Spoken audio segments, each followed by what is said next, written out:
Welcome to the story of the Elder Scrolls V Skyrim. Like you've never heard it before. This story isn't told by the one Dragonborn that masters all, but told to you through the eyes of many different characters. From the good and the bad and those in between. From soldiers on both sides of the Civil War. From warriors seeking honor. To mages seeking great power. To thieves seeking to get wealthy. To assassins seeking fear.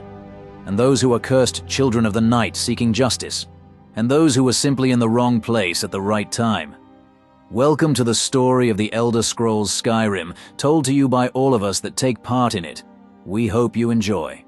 If you like these stories, chuck us a subscribe and your credit card number. Oh, come on now, that's not in the script. I hope you guys enjoy. Have a good one. Chapter 33, Out into the Wilds. Time here in Solitude has been nice. It's safe, and I've been able to learn how to use the loot. But it's a little boring. I feel the need to explore Skyrim, to soak up all of her beauty before the snows claim her. I was told that the college heads might have things for me to do. I might find out what they're after, and hopefully I can get some fresh air on the roads. I was off to get Panthea's flute. One of her students stole it from her and sold it to a group of necromancers. This will take me north to Winterhold, to a cave called Hobbs Fall Cave. Winterhold, from what I was told, is the dead hold of Skyrim. I can see why. It's covered in thick snow and surrounded by corpses. The only thing Father told me about Winterhold that was of any importance was the College of Winterhold, where mages went to study magic. Father didn't have anything against magic. After all, it saved him in the Great War, when a priestess of Talos used magic to mend him, who later became his wife, my mother. I remember her using magic to light fires if it got really cold. I myself have learned some magic, something I read on a wall. It read, "Wold." Whenever I say those words, I jolt forward, but I can't use it straight away. I need some time before I can use that power again. This region was all ice and snow, but it still looked beautiful. It felt peaceful that it wasn't disturbed by man or Myr. Mother would tell me. Before the Nords arrived, Skyrim was home of a race of elves called the Snow Elves. That their skin was as white as snow. She said the Nords and Snow Elves went to war with each other, and that's how the Nords claimed Skyrim as their home. Father told me later on that the Snow Elves let the Nords settle, but then tried to massacre them. The Nords survived and slaughtered the Snow Elves by the thousands. What's left of their people are now blind monsters in all dwarven ruins. I'm here. Now I need to find this loot and fight my way through necromancers and their corpses. Necromancers aren't that tough. Their magical ability is bringing back corpses to do all the work for them.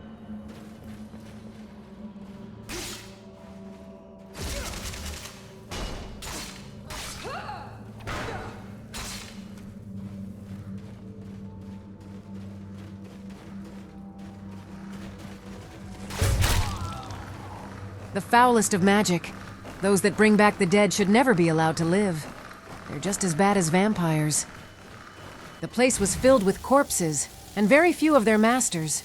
The undead were easy enough to cut down, but them necromancers and their frost magics were a problem. This was why magic had a bad name in Skyrim, and why most Nords hated anything to do with magic, because mages like these who had sold their souls to the Daedra. But most Nords forget that magic is a tool.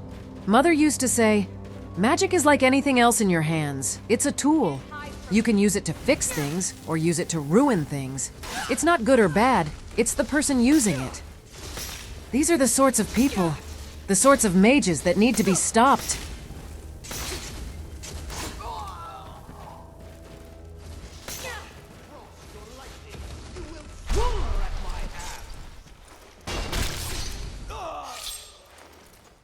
They were all dealt with. Those mages won't hurt anyone else. Now I need to get Panthea's flute and get out of this cold.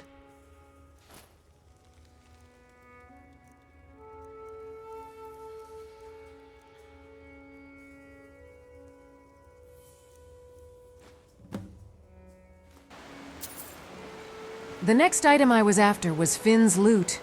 Finn was the bard that invented the 8-course lute. Before that, bards only had 6-course lutes. But it's getting late, so I'll stop in Windhelm for the night. See the first city of the Nords. And now the Stormcloak Rebellion's capital city. My father made me promise to not join the war. He said both sides had their reasons, but both sides are wrong. I don't understand that. With time, I guess I will. But I feel for the Stormcloaks. Their most revered god, Talos, was outlawed. Talos was once a Nord who became a god, and the Empire outlawed it, and allows Thalmor to steal people away from their families to never be seen again. My mother was a priestess of Talos. I understand the Stormcloaks. I'll stay at this inn for the night and listen to music, and have a go at it myself if I'm allowed. She was amazing. She was great with the flute. One day I'll do what she's doing, but across every inn across Tamriel. We'll drive out the Empire from this land that we own. With our blood and our steel, we will take back our home. That song, I've heard it before, but different. In Solitude, they sing the Age of Aggression. They call this one Age of Oppression. Both sides have their sibling song. Maybe they aren't too different from each other. We're the children of Skyrim, and we fight all Father used to say that Skyrim and Cyrodiil were two sides of the one coin. All hail to Ulfric, you are the High King. In your great honor we drink and we sing. When she took a break, I asked if I could entertain the crowd. She said I could give it a go.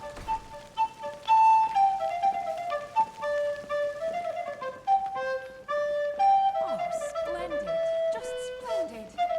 Mara smiles upon us this day.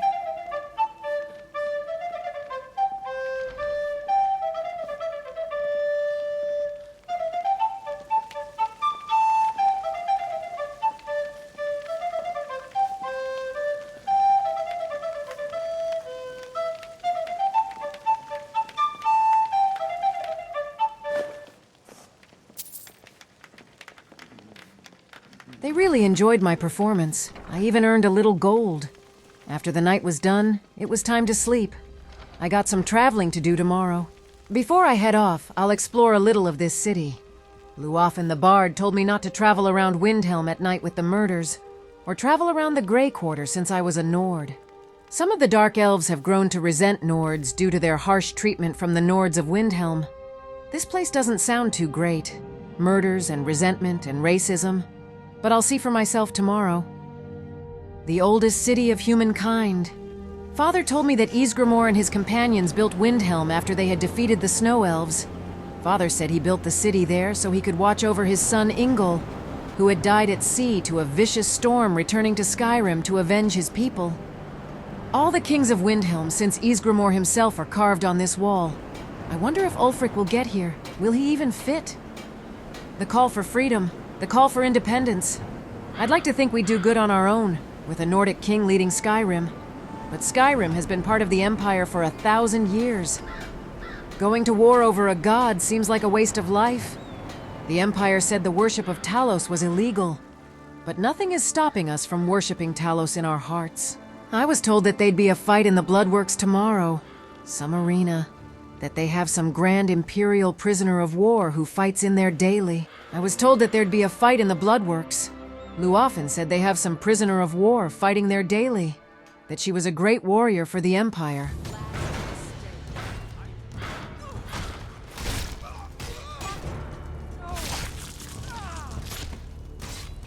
She slaughtered them. They say she's an Imperial vanguard, the greatest warriors of the Empire. Wasn't Senturos one of them? She looked at me. She looked sad and exhausted. I felt sorry for her. I wanted to see Ulfric. I wanted to see the king who wanted to rule over Skyrim.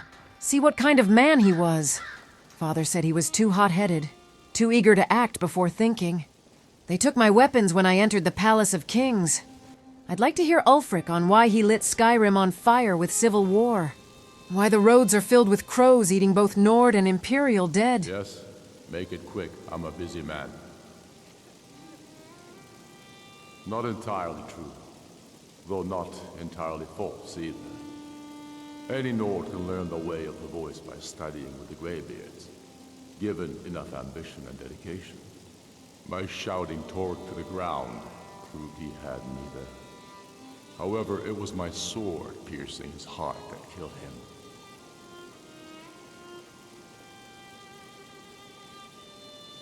Damn Tullius. He's pocketed men in the rift. It's dangerous having Imperial skulking about on the southern border of East March. I killed Tonraq to prove our wretched condition. How is the High King supposed to be the defender of Skyrim if he can't even defend himself? I challenged him in the traditional way, and he accepted. There were many witnesses. No murder was committed. True, he didn't stand a chance against me, but that was precisely the point. He was a puppet king of the Empire, not a High King of Skyrim.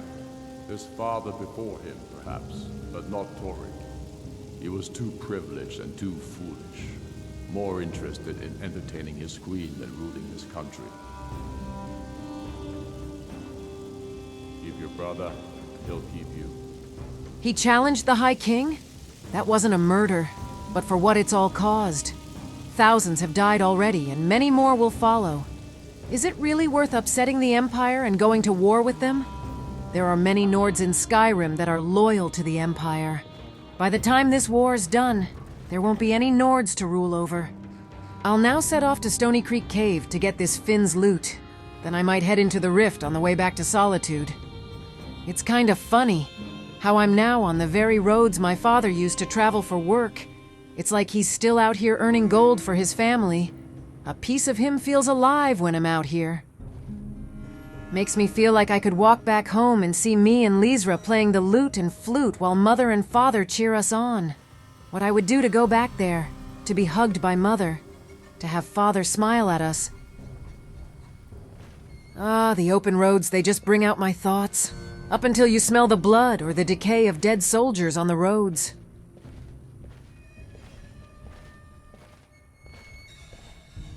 Such beautiful creatures, so majestic. I'll keep my distance. Giants don't like it when you get too close to their mammoths. Probably a walking corpse, or some poor traveler who died on the roads left to rot. I see way too much of this with the Civil War going on. Father said the roads were safe in Eastmarch before the war. The Stormcloaks were unforgiving with any sort of person or creature that hunts the roads. I'm here. Now Inga Sixfingers said Finn's loot was stolen by bandits. Shouldn't be too hard. This is what Father trained me for. It smelled funny, and you could see the air move. Something was strange about this cave. I couldn't see a thing, but there were bandits in front of me. There were way too many to fight in the darkness. I wouldn't stand a chance. I had to flee. There's no way I could see in there. And I heard so many. They followed me out of the cave. I had to leave my gear and gold behind. With no tent or any way to keep warm. I had to find a safe, warm place to stay for the night. Or I'll freeze to death during the night. Winter's coming, I can feel it. Father said he camped inside of an old abandoned Dwemer ruin once. He said the place was quite warm, but warned me they're full of traps and statues that move. Or infested with what remains of the snow elves. I'd have to have a look around first. It's quite warm in here. Father was right. Looks like someone has been in here. The door was unlocked after all. I went into the hole in the wall and found old dead spiders. The place looked safe. I'll stay here the night and see if I can get some help tomorrow.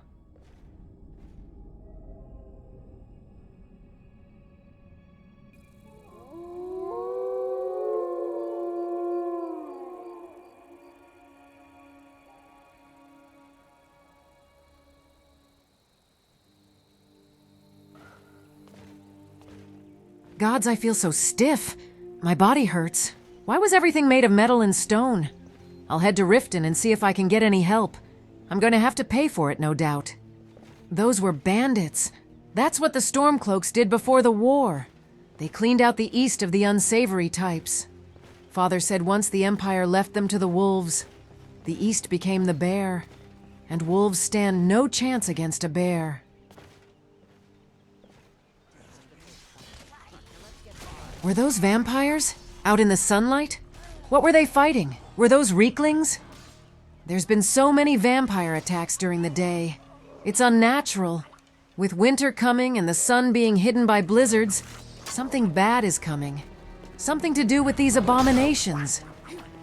These little blue bastards used to raid the coast of Dawnstar all the time. I remember Father had to kill a few that tried to attack us when I was little.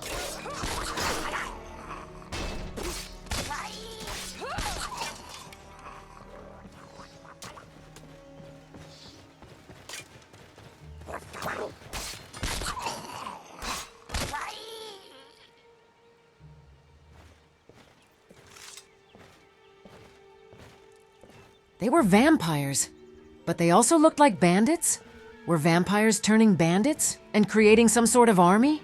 What chance does Skyrim stand if vampires are in such numbers and are hunting during the day? With the Civil War going on, nobody is going to be able to stop them. That's more families that will suffer like mine. Anyway, I'll have to deal with today's problem, getting back my gear and finding Finn's loot. Look at the colors of the rift. It's so pretty, so vibrant. Hopefully I can find some help here. Just like any other place in Skyrim, it's not Skyrim without soldiers' bodies on the road. That warrior, she looked strong. Looked like she could handle herself. I'll ask her.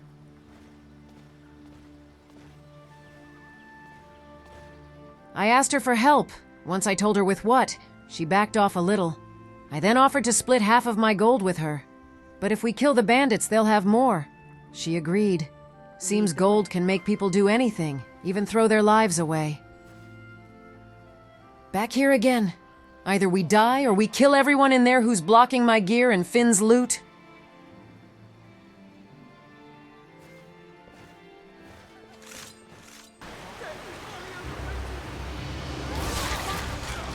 With Kira beside me, we made easy work of those bandits.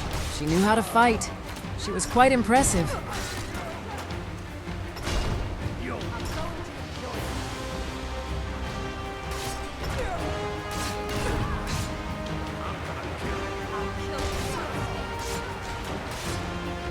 Couldn't see much in there.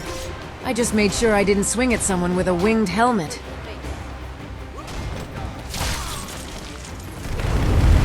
The mages showed up and they lit the cave on fire. That funny air, that's what that does.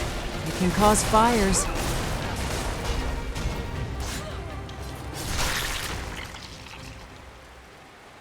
We survived. And I got all of my gear back, plus Finn's loot, and I'm a woman of my word. I'd split half of the gold I had with her.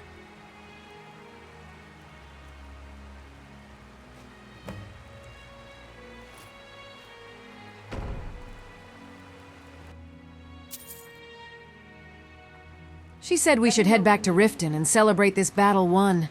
Over a few warm meads and some nice wine. I wasn't one to refuse good company. The rift was beautiful. Until you got into Riften, the place reeked. How could anybody live here and deal with this smell? We shared a few drinks. Kira got really chatty then. She said I was beautiful and I could have any man or woman I wanted. I don't know if she was, flirting with me? She was really pretty herself, but I don't really think I see girls that way. I wished her all the best, and that I might come across her again on the roads. But for tonight, I want to be out in the stars. Setting up camp here would be amazing. The rift has to be my favorite part of Skyrim. It's so beautiful. If I live long enough to retire, I'll return back to Skyrim and buy a home out in the rift. This place just fills the soul with joy. Its roads are like any other, filled with predators due to all the dead on the roads. But such is life in Skyrim. It's unforgiving, but there's a beauty to it. I just have to find somewhere safe off the roads to set up camp before night arrives. Maybe another Dwemer ruin? An orc encampment. I've heard of these. Orcs that live with their own rules and laws in Skyrim. Father said orcs were the most fearsome soldiers he had ever seen. They made Nords look like kittens on the battlefield. That even their women made Nordmen look like little boys. This place looks like it'll do. Better have a look around and see how safe it is.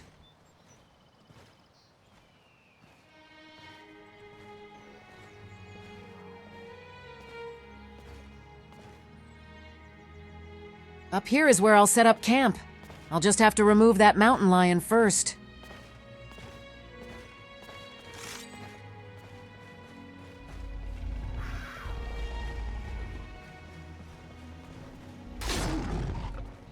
This was the most beautiful place I'd ever been. If I could stay here forever, I would. But first I must travel the roads of Skyrim and then Tamriel, selling songs and music along the roads, and when I long for home, I'll return here, maybe have some kids, grow old and watch my grandchildren play under the autumn trees.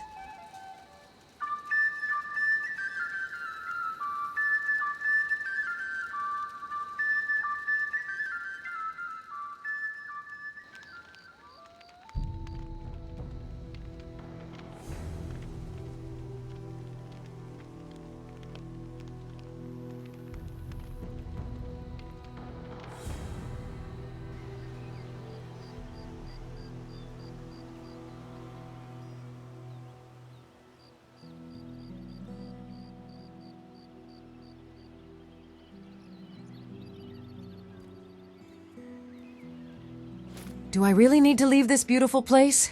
Can't Solitude just wait a lifetime? Ah, I better get back and hand off this lute and flute. It's been fun out in the wilds of Skyrim.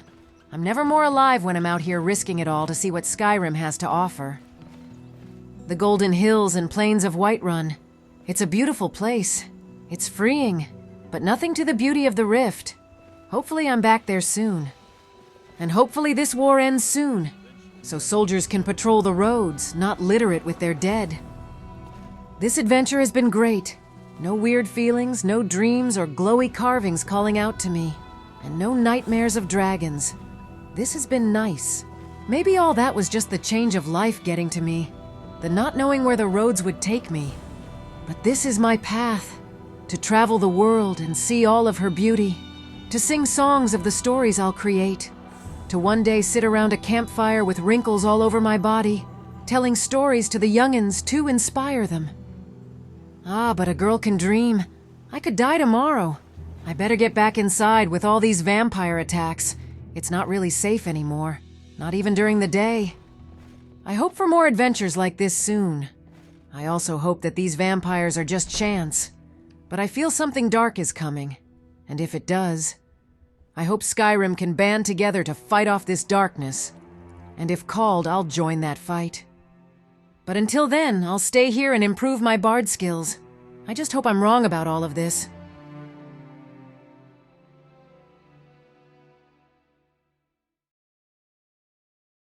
Now, I want to explain a little bit that this is kind of just an adventure. This is just pretty much character building and world building. I consider all of this one and the future chapters until, of course, the big bad, until the foreshadowing of the Elder Scroll, to be book one, you know, and all this is world building and character building. I want to kind of get off all these characters, kind of the ones you've seen, you get to know them, and of course the world that I play in is ripped apart by civil war. Like at the very start of my chapters, there wasn't a civil war. There was civil unrest. You know, there wasn't a full-blown war until the Battle of Whiterun.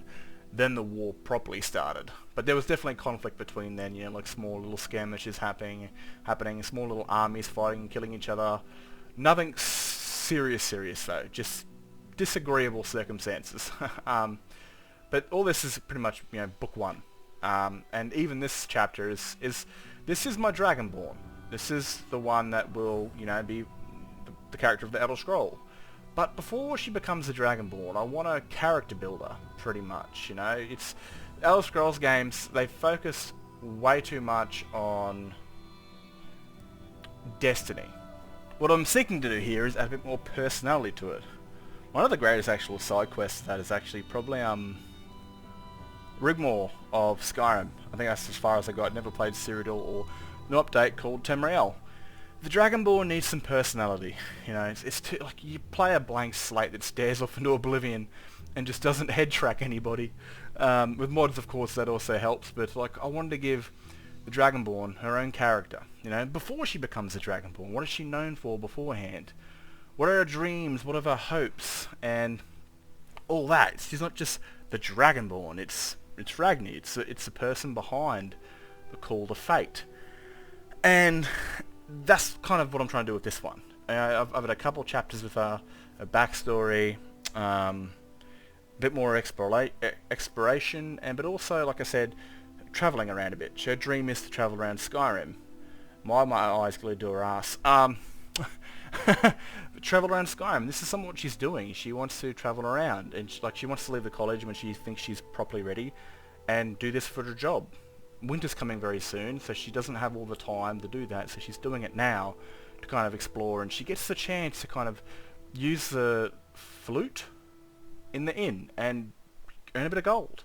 It's enough to earn her food, it's enough to earn her this, and after a day's worth of, like, you know, doing the flute, she'd have a sore throat, but have enough money to sleep in an inn for the night and travel the next day with the food in her belly and supplies for the road, and she wants to go to Cyrodiil, you know. This is kind of a dream, to travel around and see the world for the first time.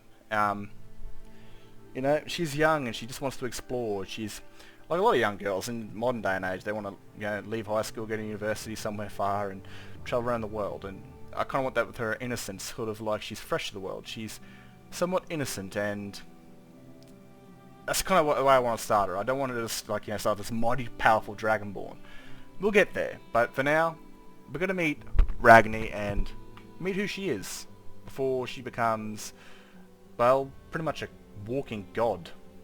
Now, with this old character, I don't know what chapter it was, but we saw Marillia get defeated in a civil war battle against Brianna Bearclaw, a Stormcloak character. And, you know, instead of killing her, they sent her to Windhelm, and instead of Ulfric killing her, basically he chucked her inside the arena. You know, he basically said, fight for your food. Sort of more of an example, because, you know, she's a Tullius, and instead of outright killing her, you might as well play with her a bit. You know, she's a mighty Tullius, and basically they said, if you want to get your food and your water, you're going to fight for it. And people she's fighting are people stupid enough to fight her, like for gold, or other bandits that bounty hunters have brought in. They're fighting a civil war. They can't afford to go feeding scum. So they throw them in here, and if they win, they get freedom. But of course, you know, they know what Marillia is. They know she's an elite Imperial vanguard. She's the niece of General Tullius. She's going to butcher them. So she pretty much gets their food that was going to be wasted on them by slaughtering those. But again, they ripped apart her armor, and they gave her the bare minimal. I mean, she's had to fight mages. She's had to fight all sorts of things. Half her face has been burnt off. Her arms, her body has been heavily scarred, and she's forced to fight with the bare minimal out in the cold.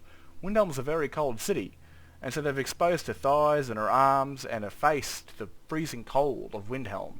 And of course, you know, now she hasn't got the full protection, and it's shown, because it's not just bandits with swords, it's bandits with bows, it's bandits with friggin' magic. And it's anyone that's willing or thinks they're glorious enough to fight her, like other Stormcloaks that have maybe sought injury and repaired themselves and think, this is how I prove myself, or things like that. But I wanted to show what happened to her after she was captured by Brianna Bearclaw, and basically, instead of being executed by them, she was sent off to Windhelm, and this is her fate. And I do have a cool little story about how she'll get out. It's sort of like a old friend sort of thing, but we won't get into that. We'll get into that then and there.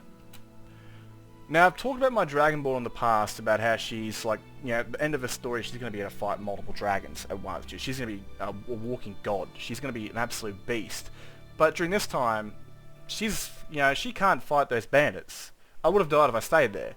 So I fled, and I used my new power to get out of there.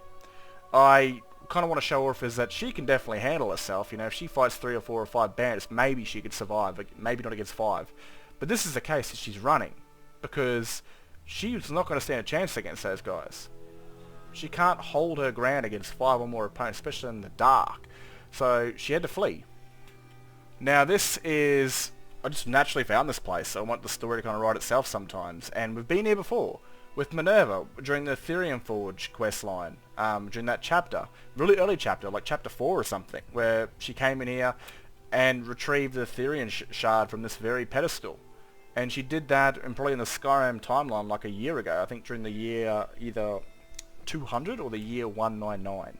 So 2 or so years, or 2 years or one, I think it's 2 years before Ragni would set foot in here and use this place as a sort of warm place and a safe place to go to sleep, because she lost all her gear. And yeah, it's kind of cool. I love coming back to these places, especially when I play them as a different character. It feels brand new, but it also feels you've been here before. And I love this. This is one of my favourite parts of playing a multiple character series, is that I get to come back to these places brand new. It's not just the same crap hole that I visited a while ago. It's something new to it, and I love that. Now with the vampires here, I'm trying to put them in bandit armor. I don't want them all wearing Valkyrie armor. That's just stupid. I'm trying to build a presence to a future event. You know, and there's a few of these future events are leading to like possibilities where she'll talk about something which will mean something else. And I think she brings it up. I don't remember what she goes, you know, when the darkness comes, I hope all Skyrim unites so we can fight this together. And, you know, she's thinking about the vampires, but this is actually going to happen. It's a different sort of darkness. It's a different sort of immortal.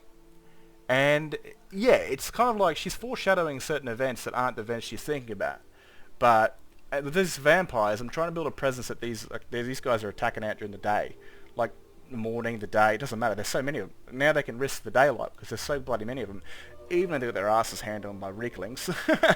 But I want to make it look like the vampires are out there infecting bandits and turning them all. And using them as their pawns to kind of turn more people.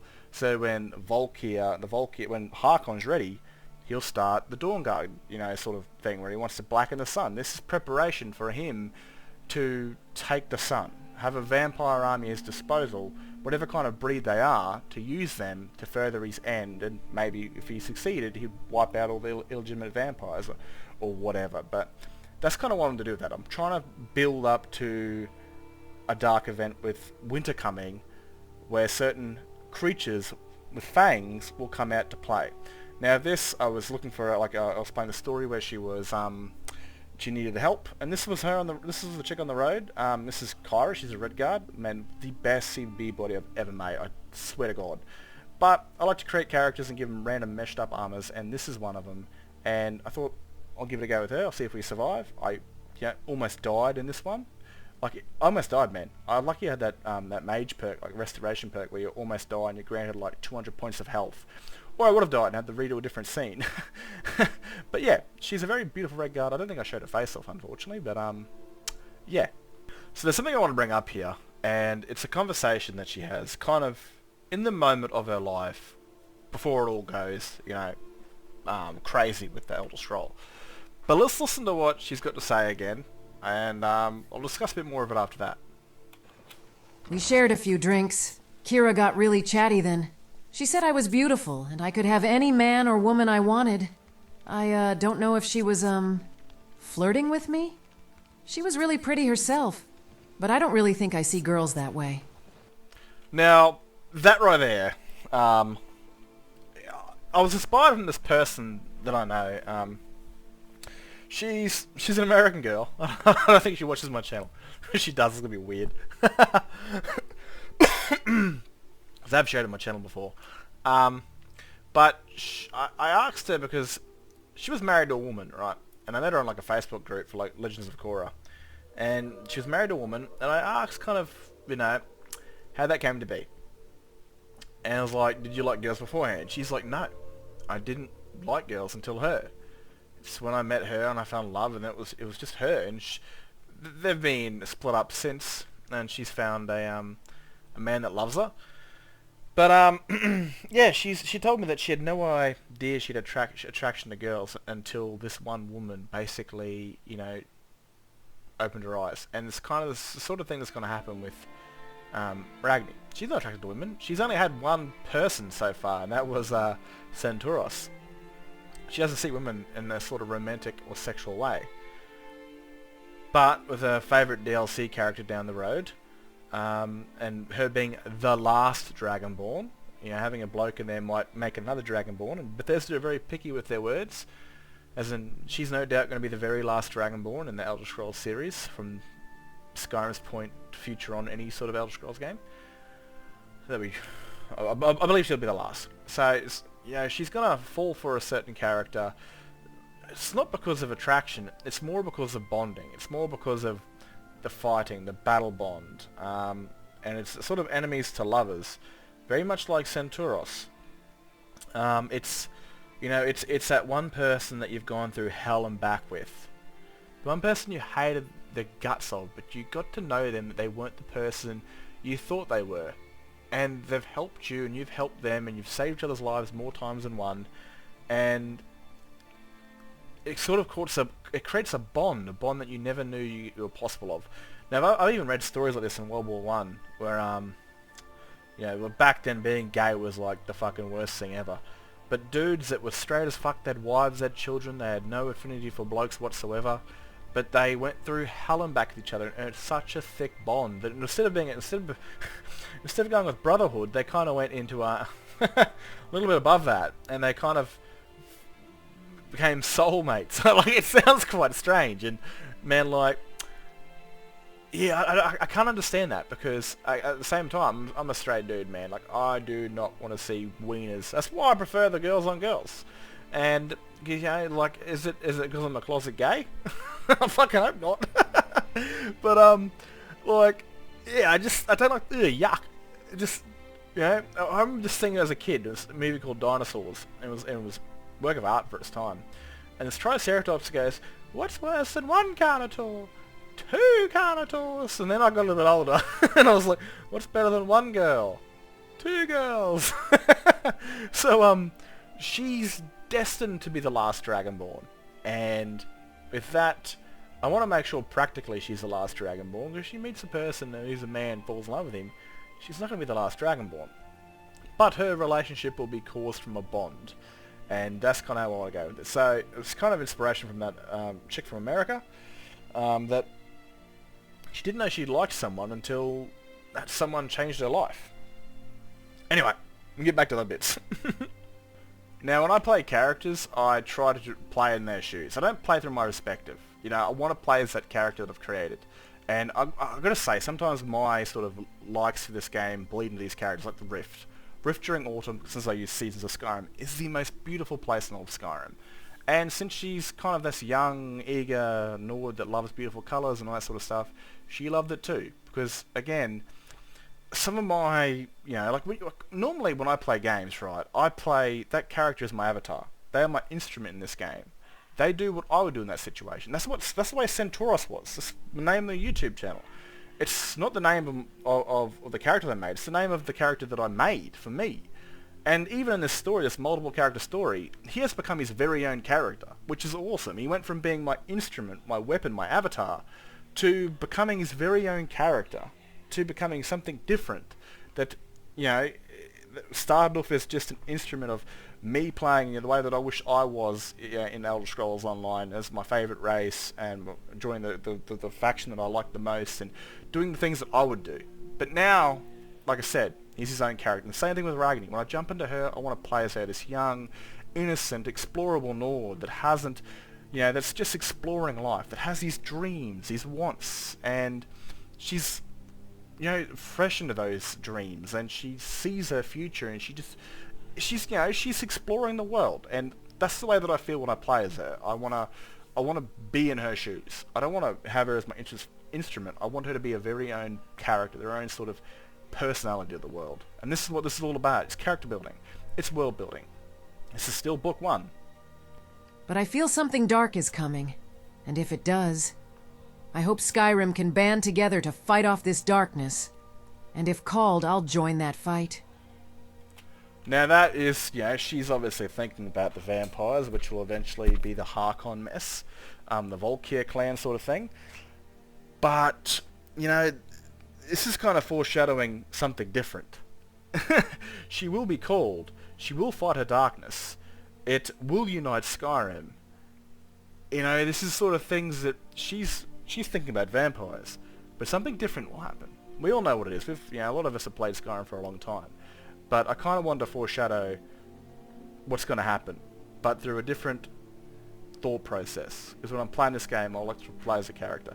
Anyway, I hope you guys have enjoyed this. I'm going to get going, and let me know in the comments if you have. If you like it, comment. It gets out there, and hopefully more people that like this sort of storytelling or are inspired to play multiple character stories can enjoy this too. Anyway, look up yourselves. I'm out of here. Peace!